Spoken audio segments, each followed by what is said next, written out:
வந்து கொமிட்டியாக அமைந்திருக்கிறது சமூகமாக நல்ல விடயத்துக்காக இன்றைக்கு நடைபெறுகின்ற தாயத்தில் உள்ள மக்கள் இந்த கருவுள்ள அந்த ஃபெர்டிலிட்டி கிளினிக்கை பற்றி அதை பற்றின ஒரு விழிப்புணர்வு பப்ளிக் அவேர்னஸ் கொண்டு வர்றது அதுக்கு எப்படி நாங்கள் சப்போர்ட் பண்ணலாம் என்பதற்கான ஒரு பத்திரிகையாளர்மான எழுத்துங்களை ஆக்கிறதுக்கான மிக முக்கியமான அமைப்புகளை மாற்றத்துள்ள சீரியஸ் எல்லாம் வந்திருக்கிறீங்க அவங்களெல்லாம் நாங்கள் சரியான நேரத்தில் அவர்களை அறிமுகப்படுத்தணும். மற்றது விழிப்புணர்வு, மற்றது அந்த தாயத்தில் கிளர்ச்சியில் அமைக்கப்படுகின்ற அந்த பொறுப்பு இந்த பொதுமக்களுக்கான அந்த கருவு கருவிக்கும் அதுக்கான சப்போர்ட் செய்யலாம் என்றதும் கனடாவில் நாங்கள் நடத்துறது வந்து அது எல்லாருக்கும் தெரியுமானது.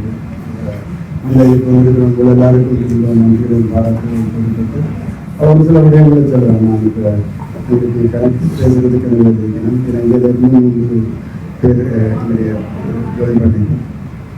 தாயத்தில் பிறப்பு வீதம் மிகவும் குறைந்து வருவது எல்லாருக்கும் தெரியும். அது காலத்துக்கு இந்த பிறப்பு வீதத்தை உயர்த்துவதும் அங்கு வாழும் குடும்பங்களின் எதிர்காலத்தை சமூகத்தினுடைய நிலைக்கின்ற தன்மை தெரியும். எக்ஸிஸ்டன் இல்லை என்றால் அது இருப்பில்லை என்றால் பெரும் பொருளாதாரம் இல்லை என்றால் எங்களுடைய இனம் இல்லை. அப்போ அதை தேவையான கருத்தில் கொண்டு நடத்தப்படுகின்ற உதவியாளர்கள் தான் இப்போ மெயின் ப்ராப்ளம் வந்து இந்த அதற்கு மெயின் ப்ராப்ளம் இந்த அர்த்தமுள்ள நிகழ்வை எனது அலுவலகம் இந்த ஸ்டாஃப் இருக்கிறதாவது ஸ்டாஃப் மற்றது மருத்துவக்கூட மனநாள் பல்கலை மருத்துவக்கூட வெளிநாட்டு மாணவர் சங்கத்தினுடைய டாக்டர் மைலாஸ் இருக்கிறார். லெப்டினன்ட் பத்தத்தில் மெடிசின் போர்ச்சுடன் கனடா அசோசியேஷன் யாழ்ப்பாணம் பல்கலை மருத்துவக்கூடத்தில் அவர்கள் இணைந்து நடத்துவதும் இது எனக்கு மிகவும் சந்தோஷம். இன்று இந்த இம்பார்ட்டன்ட் ப்ராஜெக்டில் கனடாவில் வாழும் தமிழர்கள் நாங்கள் எப்படி ஆதரவு வழங்கலாம் என்பதே இந்த மாநாட்டிலே முக்கியமாக. பிறப்பு வீழ்ச்சி என்பது ஒரு சாதாரணமான புள்ளிவிவரம் இல்லை. உங்களுக்கு தெரியும் அல்லது எங்களுடைய டிக்ளைன் சோஷியல் சமத்துவ அறியல் இது வந்து ஒரு புள்ளிவிவரம் இல்லை. இந்த எதிர்காலத்தில் வரக்கூடிய பெரிய சமூக பிரச்சனைகள் உண்மை. அந்த யூரோப்பியன்ஸ் உங்களுக்கு தெரியும் கனடாவில் மாணவர்கள்லாம் வந்து போயிட்டு டிக்ளைன் அப்போ இது வந்து யுத்தத்தில் வந்து நாடுகளில் குறிப்பாக வழக்கு கிளர்ச்சி மக்களுடைய அமலப்படுத்தி வந்து சீரியஸாக குறைந்தது. அப்போ இந்த பிரச்சனைக்கான ஒரு சீரியஸான ஆக்ஷன் எடுக்க வேண்டும் என்ற தெளிவான நோக்கத்தோடு தான் இந்த திட்டம் தொடங்கலாம். இது எப்படி தொடங்கப்பட்டதுன்னு சொன்னாங்க எண்ணிக்கை வந்தாருன்னா அதுக்கு நான் எங்களை டாக்டர் ராகவன் தான் கேட்கிறோம். பேராசிரியர் இருக்கிறேன். வரணும் அவர்கள் ஒரு தொலைபேசி மூலம் இந்த தொடர்பு வந்து இந்த திட்டத்தின் அவசியத்தை நோக்கத்தை 2024 அக்டோபர் நான் உங்களுடைய மெசேஜை பார்த்தேன். ரேட்டுதான் பார்த்தேன். எப்போ என்ன கம்யூனிகேஷன் செய்யணும். அப்போ வரணும் ஒரு பொங்கலை சேர்ந்தால் நீங்கள் என்னோட தொடர்பு இருக்கிற நினைக்கிறேன்.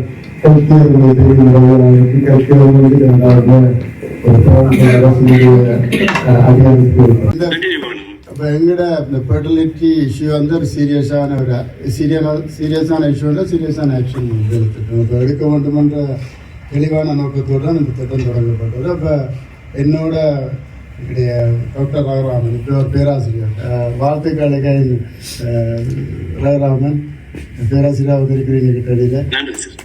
ஸோ அவர் தொலைபேசி மேலும் இந்த தொடர்பு கொண்டார். இந்த திட்டத்தின் அவசியத்தை நோக்கத்தை 2024 அக்டோபர் என்னோட மெசேஜை பார்த்து நான் இப்போ 2 நாளைக்கு வந்துட்டேன். பிறகு அதனுடைய ரகுராமன் வந்து ஹோம்ஒர்க் செய்து போட்டு தான் எனக்கு கால் பண்ணியிருக்கிறார் நினைக்கிறேன். ஏன் என்னை அழைத்தாருன்னா நீங்கள் அவர்கிட்ட தான் கேட்பாரு. டாக்டர் ரகுராமன் எப்படி என்ன டாக்டர் ரகுராமன். ஸோ அதுக்கு பின்னால் ப்ரொஃபஸர் ராஜேந்திரா அவர்கள் சுரேந்திரகுமார் அவர்கள் கனடா வந்த பிறகும் மயிலாசன் டாக்டர் மயிலாசன் இங்கே இருக்கிறார். அவருடன் நேரடியாக என்னை சந்தித்து திட்டத்தை விரிவாக விளங்கப்படுத்தினாங்க. நான் நீங்கள் எல்லாம் 5 சீனியர்ஸ் அந்த டைம்லெல்லாம் உங்களோட நான் தொடர்பு கொண்டிருந்தேன்னா இப்படி ஒன்று நடக்க போகுது, அதுக்கு உங்களுடைய ஆதரவு தேவை. என்னங்கிற முதியோர் சங்கம் மற்றொரு சங்கம் சில மீடியா நண்பர்களோட கூட நான் கூறுவேன். அப்போ யாழ்ப்பாண கழகத்தினுடைய மருத்துவபுரத்தின் தலைவர் dean of faculty of medicine of university of Jaffna, அதான் எங்களுடைய சுரேந்திரகுமார் அவர். அதோடு உங்களுக்கு தெரியும் எங்களுடைய ரகுராஜ் வந்து கார்டியாலஜியாக இருந்தாலும் அவர்கள் எல்லாம் ஒரு கூட்டம், ஒரு சர்ஜன், கார்டியாலஜி சர்ஜன். அப்போ அவரை பற்றி சொல்லிட்டாங்களா தர்மோஜ் முறையில் நாங்கள் சொல்லுவோம். மற்றது எங்களோட இங்கே பேசுவதற்காக முக்கியமான மருத்துவத்துறை சார்ந்தவர்கள் இருக்கிறார்கள். அவர்களை முதலில் நான் அறிமுகப்படுத்துகிறேன். மயிலாசன் Mayilvagan, past president of ஜெம்னிஃபோ, Canada வெளிநாட்டு பழைய மாணவர்களையும் தாய மருத்துவ புணத்தையும் இணைக்கும் முக்கியமான பணியில் இருக்கிறவர்கள் டாக்டர் மயிலாசன். தேங்க்யூ, நன்றி. நீங்கள் எங்களோட இணைந்து இவர்தான் கடைசியாக வரைக்கில் எங்களோட சுரேந்திரகுமார் டீன் வரைக்கில் டீன் வரைக்கில் என்னை நேரடியாக வந்து சந்தித்தேன். இந்த மாநாடு நடத்த உங்களை புலம்பெயர்ந்த பழைய மாணவர் யாழ்ப்பாண பல்கலைக்கழக மருத்துவ மாணவர் சந்தித்த மாநாட்டுக்கு நீங்கள் வருஷம் வந்திருக்கேன். வருது பக்கத்தில் இருக்கிற டாக்டர் ராஜேஷ் எனக்கு அவர் தான் சந்திக்கிறேன். அவர் உங்களுக்கெல்லாம் நல்லா தெரியும். அவருக்கு உங்களுக்கு அறிமுகம் தேவையில்லை. பெண்களின் கருத்தியால் உங்களுடைய நலந்தான நிகழ்வுகளெல்லாம் பார்த்துருக்கீங்க. மற்றது பழைய கனடிய மருத்துவ சங்கத்தின் தலைவர் CTM Canadian Tamil medical association தலைவர். ஸோ மற்றது ப்ரொஃபஸர் சோலிங்கராய ரகுராமன். அப்போ அவரை பற்றி நான் இப்போ அறிமுகப்படுத்தலாம். இதுதான் உங்களோட ப்ராப்பர் இன்ட்ரடக்ஷன் வருது. இவர் வந்து என்னுடைய டீனோடு சேர்ந்து அவருடைய ப்ரோக்ராமில் ஃபெர்டிலிட்டி சப்போர்ட் ப்ரோக்ராம். மற்றது அதில் அவர் ஒரு ப்ரொஃபஸர் இன் ஆப்ஸ்டெட்ரிக் கைனகாலஜி யூனிவர்சிட்டி. அவர் ஒரு பெண் மருத்துவ டாக்டருக்கு இடத்துல இப்போ அண்மையில் பேராசிரியர் வந்து யாழ்ப்பாண பல்கலைக்கழகத்தில் படிப்பிக்கிறார். அவங்களுக்கு தெரியும், ஜெஃப்னா யூனிவர்சிட்டி வந்து ஒரு டீச்சிங் ஹாஸ்பிட்டல் யாழ்ப்பாணத்தில். அவருடைய தந்தையார் சேனராய அவங்களுக்கு தெரிஞ்ச கடந்த வருடம் நாங்கள் அவர்கிட்ட புக் ரிலீஸாக இந்த கம்யூனிட்டி சென்டரில் செய்கிறோம். ஞாபகப்படுத்துகிறாரு. மற்றது very energetic gynaecologist. He attend அவர் வந்து கணக்க மெனி பண்ணுறேன் கைகள் சொல்லுவார். அந்த ஃபெர்டிலிட்டியை பற்றி பழைய யூரோப்புகள் சிங்கப்பூர் எல்லாம் போய் அந்த ஃபெர்டிலிட்டி கிளினிக்கில் எக்ஸ்பர்ட்டாக வந்துருக்கு. இதெல்லாம் எங்களுக்கு ஒரு பெருமையான விஷயம். நாங்கள் எங்களுடைய மண்ணில் முதல் முறையாக அப்படி ஒரு ஃபெர்டிலிட்டி எக்ஸ்பர்ட்டுகள் வாரதுன்றது ஒரு எங்களுக்கு எல்லாருக்குமே ஒரு பெருமையான விஷயம். அடுத்தது நான் அறிமுகப்படுத்த இருக்கிறது ப்ரொஃபஸர் ராஜேந்திரா சுரேந்திரகுமார். அவர் வந்து dean of faculty of medicine university. அவர் வந்து இனிஷியேட்டட் மெனி ப்ராஜெக்ட். அவர் கடந்த வருஷம் வந்திருக்க மயிலாசனம் கூட வந்திருந்தால் வேறு ப்ராஜெக்டுகள் எல்லாம் நிறைய செய்திருக்கு நம்மளுடைய தாய மண்ணில். உங்கள் வருகைக்கு மீண்டும் நன்றிகளையும் மனப்பூர்வமான பாராட்டுகளையும் தெரிவித்துக் கொண்டு அடுத்து நான் மயிலாசனுடைய கதைக்கலாம் நினைக்கிறேன். மயிலாசன், நீங்கள் உங்களுடைய நாங்கள் எப்படி தொடர்ச்சியாக இணைந்து நாங்கள் செயல்படுறோம். நாங்கள் இது கூட என்ன மக்கள் எதிர்பார்க்கணும் வரதுக்குரியான திட்டத்தை இந்த திட்டத்துக்கு பங்களிப்பு இருக்கிறது. நன்றி. முதற்கட்டமாக எங்களோட ஹனோபல் எம்பிபி லோகன் அவர்களுக்கும் மிஸ்ஸஸ் டாக்டர் ராஜேஸ்வரனுக்கும் நன்றி. எல்லா பத்திரிகை ஊடகவியலாளர்கள் அனைவருக்கும், இந்த பங்கு பெற்று கொண்டிருக்கும் அனைவருக்கும் வணக்கம். என் பேர் மயிலாசன். நான் வந்து யாழ்ப்பாண பல்கலைக்கழகத்தில் மருத்துவ இடத்துல படித்த வைத்தியர்களின் சங்கம் இருக்குது எம்எஃப்ஐ மெடிக்கல் ஃபேக்கல்டி ஓவர்சீஸ் அலம்னை சார்பாக அவங்களோட கலந்து கொள்கிறேன். இங்கே எல்லாருமே இலங்கைக்கும் எங்களோட ஊருக்கும் எவ்வளோ விஷயங்கள் செய்து கொண்டிருப்பீங்க. ஒவ்வொருத்தரும் செய்து கொண்டிருப்பீங்க. அதை மாதிரி தான் நாங்களும் எங்களோட பங்களிப்பை செய்து கொண்டிருக்கிறோம். இதில் இருக்கிற நிறைய பேர் 3 வருஷத்துக்கு வந்தாக்கள். இதில் இருக்கிற இந்த இணைஞ்சவங்களும் தமிழோட இணைந்தவங்க நிறைய ஆழமாக வேலை செய்தவங்க. அப்போ எங்களோட வேலை அப்படி இருக்குமென்னு சொன்னால் உண்மையிலே இன்னொரு பிரச்சனை இருக்குது. அதை என்னென்று வெளியுலகத்துக்கு கொண்டு வரலாம். அது சம்பந்தமாக ஒரு அவேர்னஸை கொண்டு வந்து உலகத்தில் பார்வையை, உலகத்தில் இருக்கிற தமிழ் சமூகத்தில் பார்வையை அதை நோக்கி கொண்டு போகிறது எங்களோட ஒரு நோக்கம். அதில் நாங்கள் முதல் கட்டமாக எங்களோட வடக்கில் முக்கியமாக யுத்த பிரதேசத்தில் கேன்சர் ரத்தம் கூடுதலாக இருந்து கொண்டிருக்குது. அப்போ அது சம்பந்தமான ஆய்வுகளை செய்து அதோட நாங்கள் வெளியிடங்களுக்கு சொல்லக்கூடியதாக இருந்தது. அதே நேரத்தில் தடுக்கிறதுக்குரிய முயற்சிகளை நாங்கள் பெருமடுப்பில் செய்து இப்போ அதை ஸ்டார்ட் பண்ணிவிட வேறு நிறுவனங்கள் அதை எங்களோட சேர்ந்து அதை வேலை செய்து கொண்டிருக்காங்க என்னென்று அந்த புற்றுநோயை தடுக்கலாம் என்று அது முதலாவது. ரெண்டாவது அந்த குடிபோத பழக்கம் போதை வஸ்து பழக்கங்கள் என்று இந்த பத்திரிகையில் கதைக்க முதலே நாங்கள் அதை இறங்காண்டு அதுக்குரிய ஆர்ப்பாட்டங்கள் அதுக்குரிய நடவடிக்கைகள் இங்கே வந்து செய்யக்கூடிய இருந்தது, அதுக்குரிய சம்பந்தப்பட்டவர்களுக்கு வழியில் கொண்டு வரக்கூடிய இருந்தது. இன்றைக்கும் அது தொடர்ந்து வேலை செய்து கொண்டிருக்கிறோம் அது சம்பந்தமான நடவடிக்கைகள். அதில் மூன்றாவது கட்டமாக எங்களோட சனத்தொகை குறைஞ்சு கொண்டு இருக்கு, ஆனால் இதான் விருத்தியும் குறைஞ்சு கொண்டு போகுது. இது ஆதாரபூர்வமாக நாங்கள் புள்ளி விவரமாக இது ஆராய்ச்சி மூலமாக ஆதாரமாக கிட்ட இருக்குது. எல்லா இடங்களையும் விட எங்களோட தமிழ் பிரதேசத்தில் அந்த இன விருத்தி கடும் குறைவாக இருக்கிறது காரணமாக இருக்குது. அதை இந்த கதைக்கு காரணம் வந்து என்னன்னு சொன்னால் அது இனிமேல் எங்களோட வழி புலமே இந்த மக்களுக்கும் அது தெரியணும். அது சம்பந்தமான நடவடிக்கைகளை எல்லாரும் நாங்கள் சேர்ந்து வேலை செய்ய ஒரு கட்டம் இருக்குது. அப்போ இது காலமாக இருந்த பிரச்சனை, அதுக்கு ஆய்வுகள் மூலமான அறிக்கைகளும் இருக்குது. இது சம்பந்தமாக நெதர்லாந்து அரசாங்கம் வந்து ஒரு கிளிநொச்சியில் ஒரு பில்டிங் கட்டிப்போ தந்தது 25 கோடிக்கு மேலே அதுக்குரிய எக்யூப்மெண்ட்லாம் தந்து அது 3.5 வருஷத்துக்கு முதல் வந்தது. இப்போ 1.5 வருஷமாக திறந்து அது நடைமுறையில் எங்களால் இயங்க முடியாமல் இருக்குது. அதுக்கு வந்து அதுக்குரிய ஆட்கள் அந்த மருந்தை வண்டி கொடுத்தாங்கட்டா ஒரு 3 லட்சத்துக்குரிய மருந்தை வண்டி கொடுத்தா அவங்க மேற்கூட்டம் செய்யலாம், அவங்களுக்கு 20 லட்சம் செலவழிக்க தேவையில்லை. அதுதான் அந்த நோக்கம். இது அப்படியே இப்படி ஒரு பிரச்சனை இருக்குன்னு தெரியணும், எங்கள்கிட்ட இருக்கிற உபகரணங்கள் இல்லாமல் போகிற சந்தர்ப்பம் இருக்குன்னு தெரியணும். நாங்கள் இதில் கொஞ்சம் இப்படி இதை மருத்துவம் சார்ந்தபடியாக தான் நாங்கள் பிரச்சனை வழியில் கொண்டு வரோம். வேற ஏதாவது அடுத்தது நான்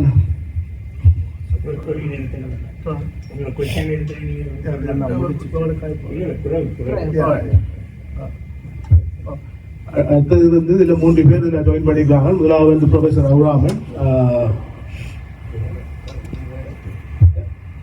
டாக்டர் ராஜேஷ் லோகன் எங்களுக்கு இதை பற்றி கொஞ்சம் விரிவான விவரம் தருவோம். அது தொடர்ந்து எங்களை டாக்டர் ரவிராஜ் வந்து அந்த டீச்சர், அவர் ப்ரொஃபஸர், அவர் பேராசிரியர், சர்ஜன், எங்களுடைய மெடிக்கல் ஃபேக்கல்டி டீனாக இருந்தவர்.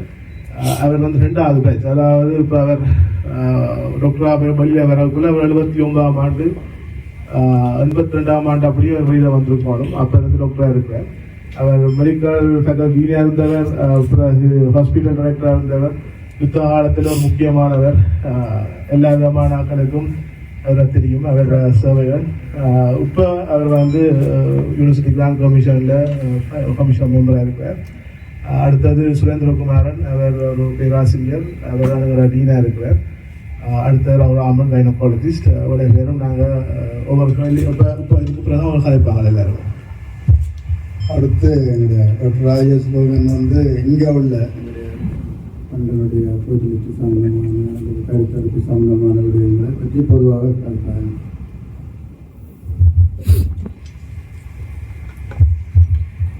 அனைவருக்கும் வணக்கம். பேர்த் ரேட் வந்து கனடாவில் மட்டுமில்லை உலகம் எல்லாத்துலேயும் பிரச்சனை இருந்தாலும் இலங்கையில் ஒரு யுத்தங்களுக்கு பிறகு ஞாபக ரேட் குறைஞ்சிருக்கிறது. அதுக்கு கணக்க காரணங்கள் இருக்கின்றது. கனடாவில் இந்தியும் கொஞ்சம் ரேட் வந்து குறைவாக இருந்தது, ஆனால் கடந்த ஃபியூ இயர்ஸாக இப்போ 15 வருஷமாக நிறைய குறைஞ்சிருக்கு. முதல் வந்து நாங்கள் சொல்லி பார்த்தோம்னா கிட்டத்தட்ட 91ல் 1.72% இருந்தது. இப்போ வந்து 1.26% குறைஞ்சி இருக்கு. இது வந்து சாதாரண எண்ணம் இல்லை, இது நம்முடைய எதிர்காலத்துக்கு அடித்தளமே அசந்து விட்டதாக தான் சொல்லப்படுது. இப்போ எங்களோட தமிழாக்கள எண்ணிக்கை வந்து இலங்கையில் மட்டும் குறையல, நாங்கள் இங்கேயும் குறைக்க விடக்கூடாது. இது வந்து இங்கே இருக்கிற நம்பரும் கூடவும் அதுக்கு கணக்க காரணங்கள் இருந்தாலும், ஆனால் அதை நாங்கள் அதுக்கும் ஒரு இம்பார்ட்டன்ஸ் கொடுத்து அதுக்கும் ஒரு தகுந்த நடவடிக்கை உரிய நேரத்தில் எடுக்கிறதுக்கு பார்க்கணும். பெண்களின் செல்ஃப் சஃபிஷியன்ட் வாழ்க்கை முறை மாற்றங்கள் வந்து ஒரு முக்கியமான காரணமாக இருக்கின்றது. இன்று கனடாவில் வந்து பெண்கள் வந்து உயர்கல்வி பெற்று தொழில் வளர்ச்சியை முன்னுரிமைப்படுத்துகின்றார்கள். இது ஒரு பெருமை. தமிழ் பொம்பளையா வந்து நிச்சயமாக ஒரு செல்ஃப் சஃபிஷியண்டா இருக்கிறது வந்து ஒரு பெருமை. ஆனால் அதே நேரத்தில் வந்து நாங்கள் தாய்மை, பிரெக்னன்சி அதுகளுக்கு வந்து ஒரு தாமதத்தை கொடுக்கக்கூடாது. ஏன்னா அது வந்து பெண்களால் மட்டும்தான் இந்த குழந்தை பெற்று கொடுக்கக்கூடிய நிலைக்கு இருக்கின்றபடியால் நாங்கள் அதை வந்து போஸ்ட்போன் பண்ணாமல் நாங்கள் ஒரு தகுந்த காரணத்துல தகுந்த நேரத்துல செய்யத்தக்க விதமாக இருக்க வேண்டும். பெரிய குடும்பங்கள் என்ற பாரம்பரிய எண்ணம் மங்கிக் கொண்டு சிறிய குடும்பம் அல்லது குழந்தை இல்லாம கூட நாங்க வாழ்க்கையை சமூக ரீதியாக ஏற்றுக்கொள்ளக்கூடிய நிலைக்கு தள்ளப்பட்டு கொண்டு போறோம். மருத்துவ சவால்கள் புதிய தலைமுறையை பாதிக்கும் புதிய பிரச்சனைகள். இன்று பிரெக்னன்சி ஏஜ் வளர்ந்து கொண்டு போகுது, உயர்ந்து கொண்டு போகின்றது. 2022 கனடாவில் சராசரி அதாவது தாய்மாரின் வயது 31.6 என்று பதிவாகி இருக்கின்றது. முந்தி நாங்கள் 20, 22 வயது 25 வயதிலேயே கல்யாணம் கட்டி பிள்ளைகளை பெற்று இருக்கிறபடியா அந்த தாய் கிராம வரைக்க அல்லது பாட்டி பூட்டியா வரைக்க சிலவுல நாங்க 4 ஜெனரேஷனை பாக்குறோம். அப்படி ஒரு காலம் இருந்தது. ஆனா இப்ப 3 ஜெனரேஷன் பாக்குறதே கஷ்டமா இருக்கின்றது. அந்த ஏனெண்டா முதலாவது ஜெனரேஷனும் மெடிக்கல் ப்ராப்ளம் அதுகள்ல போய் கொண்டிருக்குது. பிள்ளைகள் தங்களோட என்னோட தாயாகிற டைமை போஸ்ட்போன் பண்ணி கொண்டு போயிடும். பிள்ளைகள நம்பர் குறையுது. அப்ப சில வழியில தாய் மகள் மட்டும்தான் இருக்கணும். இப்ப 3வது ஜெனரேஷன் அது ஒரு என்னன்னு சொல்றது கூடாது. ஒரு பிள்ளைக்கு ஒரு பாட்டி பூட்டி என்று வளரேக்க அந்த ஒவ்வொரு ஜெனரேஷனும் டிஃப்ரெண்ட் ஆப்ஷன்ஸை ஒரு விதமான பாசங்கள் டிஃப்ரெண்ட். அந்த ஒரு ஒன்றுகளாக வளரேக்க அந்த பிள்ளைங்க தன்னம்பிக்கை மற்றது நிறைய சவால்கள் அதுகளை சகிக்கக்கூடிய நிலைக்கு வருகின்றது. மற்றது கணக்கு காரணம் என்று சொன்னோம். அது இன்னொரு காரணம் ஒபிசிட்டி. ஆக்களின் லைஃப் ஸ்டைல் சேஞ்சஸ் போய் கொண்டிருக்க ஒபிசிட்டி கூட கொண்டு வரைக்க ஓவிலேஷன் குறையுது, ஸ்பெர்மின் குவாலிட்டி குறையுது, பொம்பளைகளுக்கு பாலிசிஸ்டிக் ஓவரியன் சிண்ட்ரோம் அதுகள் வருது. அது முந்தி கொஞ்சம் கூட வயது வரைக்கும் வருது. ஆனா இப்போ ஒரு டீனேஜ்லயே PCOS இருக்குது. அப்ப அந்த பாலிசிஸ்டிக் ஓவரியன் சொல்றது ஒரு காரணம், மெயின் காரணம் எண்டோமெட்ரியோசிஸ் அதுகள் மற்ற காரணங்களா இருந்தாலும், ஆனா இது ஒரு முக்கியமாக ஒரு டைமுக்கு பீரியட் வராட்டா அவை ஓவலேஷன் பண்றது இப்ப பிள்ளை வரமெண்ட அந்த ஓவலேஷன் டைமை கல்குலேட் பண்றதுக்கெல்லாம் கஷ்டமா இருக்குது. அடுத்து டயபிட்டிஸ் முந்தி நாங்கள் ஒரு வயது போன ஆக்களுக்கு வருத்தம் என்று போய் 40ல 30ல இப்ப 20, 25லயே வருகின்றது. அப்ப அது பிரெக்னெண்டா 30 வயதுக்கு அவை போஸ்ட்போன் பண்ணி கொண்டு போய் டயபிட்டிஸ் எளியா வரைக்க அந்த பிரெக்னன்சி டைமிலேயே அவை இன்சுலின் அதுகள் எடுக்க வேண்டி இருக்கின்றது. அப்ப அதால காம்ப்ளிகேஷன் அதுகள் எல்லாம் வருகின்றது. அப்ப இது எல்லாமே எங்களோட சனத்தொகையை பாதிக்கக்கூடிய நிலைக்கும் அந்த பிள்ளைகளின் ஹெல்த்தின் நிலையும் குறைஞ்சு கொண்டு தான் போகுது. நிறைய அண்டர்லைங் மெடிக்கல் கண்டிஷன், அதாவது டயபிட்டிஸ் மட்டும் இல்ல, கொலஸ்ட்ரால் பிரச்சனைகள் இருக்கு, ப்ரெஷர் இருக்கு, அதுகளாலையும் அந்த நிறைய அந்த கருத்தரிக்கிறதுல இருந்து இந்த பிரச்சனைகள் கூடிக்கொண்டு போகுது. பட் அது ஸ்ட்ரெஸ். இங்க வாழ்க்கை முறை நான் சொல்லி தெரியறது இல்லை உங்க எல்லாருக்கும். Stress very very very important even fertility. அந்த முதலாவது ஹோமோன் பேலன்சஸ் அதுகளை சேஞ்ச் பண்றது, மற்றது ஒரு மென்டல் மூட் இருக்கணும். ஃபெர்டிலிட்டி ப்ரிப்பேர் பண்றதுக்கு பேரண்ட்ஸ் ஆகுவதுக்குரிய சந்தர்ப்பத்துக்கு அந்த மூட் இருக்காது, ஸ்ட்ரெஸ்ல டயர்டில். அப்ப அதுகள் எல்லாம் இவர்களை பாதிக்கின்றது, கருத்தரிப்பு சந்தர்ப்பங்களை குறைத்து கொண்டே போகின்றது. மற்றது ட்ரக்ஸ், நாங்கள் ஆல்கஹால், ஸ்மோக்கிங், வேப்ஸ், வீட் இளம் வயதுல டீனேஜ்ல தொடங்கி அது போய்கொண்டிருக்கின்றது. அதால அவர்களது கருத்தரிக்கின்ற ஸ்பெர்மின் குவாலிட்டி அதுகள் மற்றது ஓவலேஷன் அதுகள் எல்லாம் குறைஞ்சு கொண்டே போகின்றது. மற்றது உயர்ந்து வரும் வாழ்க்கை செலவும் சோசோ எக்கனாமிக் ஸ்டேட்டஸ், குழந்தை வருவது ஒரு கனவாக மாறிக்கொண்டே போகின்றது. அங்கஸ் ரைட் ஒரு ஆய்வு சொல்லுது என்னன்னா, ஒரு பொருளாதார அழுத்தங்களே குழந்தை பெறுவதை தள்ளி போட செய்கின்றது. அப்ப இப்ப உங்களுக்கு எல்லாருக்கும் தெரியும், இங்க ஹவுஸ் பிரைஸ்ல இருந்து டெய்லி எங்களை வாழ்க்கை செலவு, அதாவது சாப்பாடு உணவு ஹெல்த்தியா சாப்பிடுறதுண்டா கஷ்டம். இப்ப கடைக்கு போனா உங்களுக்கு தெரியும் உழவு செலவழிக்குது இது இருந்ததுன்னா. அப்ப எல்லாரும் ஹவுஸ் பிரைஸ் கூடினபடியா அதுக்கு ஞாபக காசு போக மக்கள் தங்களோட கட் பண்ணிதான் தங்களோட சாப்பாட்டுல. அப்ப அன்ஹெல்தி டயட்டை தான் போகுது. அன்ஹெல்தி டயட்டா போயிட்டு இந்த டயபிட்டிஸ், PCOS, ஒபிசிட்டி, ஸ்ட்ரெஸ் எல்லாம் சேர அது திருப்பி அதுக்குள்ளதான் நாங்க போகின்றோம் எல்லாத்துலயும். மற்றது மெட்டர்னல் ஏஜ் நாங்க முதல் சொன்னது மாதிரி ஏஜ் கூடி கொண்டு போயிருக்க அந்த மதரின் ஏஜும் அப்நார்மல் பேபியின் சான்ஸும் வந்து கூடிக்கொண்டு போகும். ஒரு ஆளுங்க நோம்புல வந்து டவுன் சிண்ட்ரோம் வந்து 1 in 800 சொன்னா 35 years வரைக்கும் அது 1 in 360 ஆகும். 40 years வரைக்கும் 1 in 80 ஆகும் மாறும். அப்ப மதர் ஏஜ் போக போக தனியாக டவுன் சிண்ட்ரோம் மட்டும் இல்லை, மைக்ரோசோமல் மற்ற இந்த ஜெனட்டிக்கல் வந்து நிறைய ப்ராப்ளம் இருக்கு. சில வேலை டிலிஷன் இருக்கு, சில வேலை ட்ரைசோமி பார்த்தா டவுன் சிண்ட்ரோம் மாதிரி, எங்களுக்கு எட்வர்ட் சிண்ட்ரோம் இருக்கு. வேற வேற அந்த ஜெனட்டிக்கலாக அஃபெக்ட் பண்ணக்கூடிய டிசீசஸ் எல்லாம் கூடிக்கொண்டு போகுது. அப்ப வயது வந்து முக்கியம் கட்டாம. ஃபெர்டிலிட்டியும் வந்து வயதோட வந்து குறைஞ்சு கொண்டு போகுது. யங்கா இருக்கேக்க, இளமையா இருக்கேக்க, ஹெல்த்தியா இருக்கேக்க ஃபெர்டிலிட்டி சான்சஸ் வந்து கூட. அது வயது போக 35 இருக்கேக்க நல்லா குறையுது, 40க்கு நல்லா குறையுது. அப்போ கனடாவில் வந்து இப்போ 40க்கு பிறகு எல்லாம் அந்த ஃபெர்டிலிட்டி ட்ரீட்மெண்ட்டுக்கு ஏதாவது அந்த கப்பிள்ஸுக்கு வந்து பிளட் டியூப் இதுக்கு வேண்டாம் ஒருக்கா ஐவிஎஃப் செய்யறதுக்கு வந்து அந்த ட்ரீட்மெண்ட்டுக்கு கவர்மெண்ட் சப்போர்ட் கிடைக்கும். ஆனால் அந்த ஏஜ் வந்து 40க்கு பிறகுன்னு சொன்னால் அதுக்கு வந்து கவர்மெண்ட் பே பண்ணாங்க. ஏன்னா இந்த சான்சஸ் எல்லாம் குறையுது, மற்றது அப்நார்மல் பேபி அப்படியெல்லாம் அந்த சந்தர்ப்பங்களால குறைஞ்சு கொண்டு வரும். எங்க கனடாவில் பொறுத்த மாட்டில் ஐவிஎஃப் ட்ரீட்மெண்ட்ஸ் அதுகள் எல்லாம் வெரி வெரி எக்ஸ்பென்சிவ். உங்களுக்கு தெரியும், ஒரு நார்மல் ஒவ்வொரு ஐவிஎஃப் எக்ஸ்பென்சஸ் வந்து இந்த கப்பிள்ஸிൻ്റെ மெடிக்கல் ப்ராப்ளத்தை கொண்டு கூடலாம். டிஃப்ரெண்ட் ஸ்டேஜஸில் டிஃப்ரெண்ட் ப்ராப்ளம் வரும். அப்போ அது கூடினாலும் ஒரு 10,000ல இருந்து 20-30,000 மட்டும் போகும். அப்போ அதே மாதிரி தான் அதால தான் நிறைய ஆட்கள் வந்து முதல் இவர் சொன்ன மாதிரி கூட ஆட்கள் வந்து இந்தியாவுக்கு போகும். இந்த பேஷண்ட்ஸ் நிறைய பேர் இந்தியாவில் போயிட்டு சக்ஸஸாக வந்திருக்கணும், சக்ஸஸ் இல்லாமல் வந்திருக்கணும். ஆனால் அது வந்து சரியான கஷ்டம். இங்க இருந்து போயிருக்க, இங்க இருந்து வேலையில இருந்து லீவ் எடுக்கணும் 2 பேரும். இனி அங்க போய் இருக்கிறதுக்கு டிராவலிங் செலவு, அங்க போய் வீடு எடுத்து அங்க செலவு, குக் பண்றதுக்கு சாமான்கள் வேண்டி அந்த அங்க எக்ஸ்பென்சஸ் எடுத்து மெடிக்கல் ட்ரீட்மெண்ட் எல்லாம் எடுக்க நிறைய கோர்ஸ் பண்ணுது. முந்தி வந்து கொஞ்சம் குறைவா இருந்தது. இப்ப வேற வேற அவையும் அந்த ஃபாரின் எக்ஸ்சேஞ்ச் அந்த இதன்படி கொஞ்சம் டிவிஐ யூடியூப் சேனலில் இணைந்திருக்கும் நேர்கள் அனைவருக்கும் எமது நன்றி. எமது காணொளி தொகுப்புகளை தொடர்ந்து நீங்கள் பார்வையிடுவதற்கு கீழிருக்கின்ற பெல் பட்டனை அழுத்துவதனூடாக நோட்டிபிகேஷனில் பல காணொளி தொகுப்புகள் உடனுக்குடன் உங்களை வந்து சேரும். அருகில் இருக்கின்ற முக்கிய காணொளி தொகுப்புகளையும் பார்வையிட தவறாதீர்கள்.